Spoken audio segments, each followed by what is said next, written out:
Hello bachcho, let's see the question. The question is read the given paragraph and select the option that correctly fills the blank in it.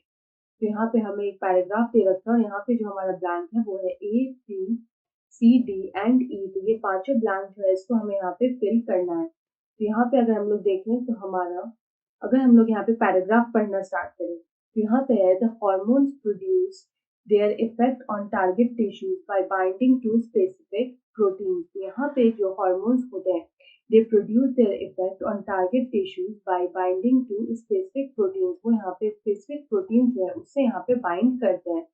उसके बाद ये जो हमारा continue होता है तो it says they are called hormone receptor located in the target tissues only। उसके बाद यहाँ पे दे रखा है water soluble hormones usually need dash receptors that generate dash messenger for regulating cellular metabolism। तो यहाँ पे जो water soluble hormones होते हैं they usually need membrane-bound receptor। They usually need membrane-bound receptor that generate second messenger या फिर secondary messengers। तो हम लोग लिख सकते हैं they generate second messengers for regulating cellular metabolism।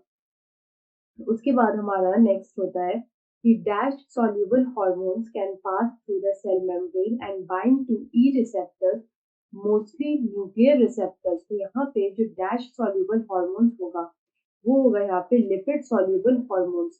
तो lipid soluble hormones जो होते हैं can pass through the cell membrane and they can bind to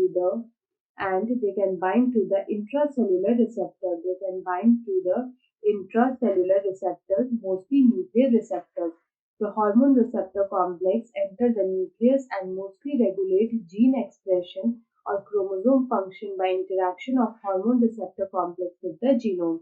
तो यहाँ पे जो हमारा ब्लैंक होगा ए टू ई वो यहाँ पे इस तरह से फिल होगा। तो यहाँ पे हम देख सकते हैं कि हमारा जो ऑप्शन ए है उसमें दे रखा है A protein, B membrane bound, C second, D lipid and E intracellular। So option A is the right answer. I hope you understood it well. Best of luck.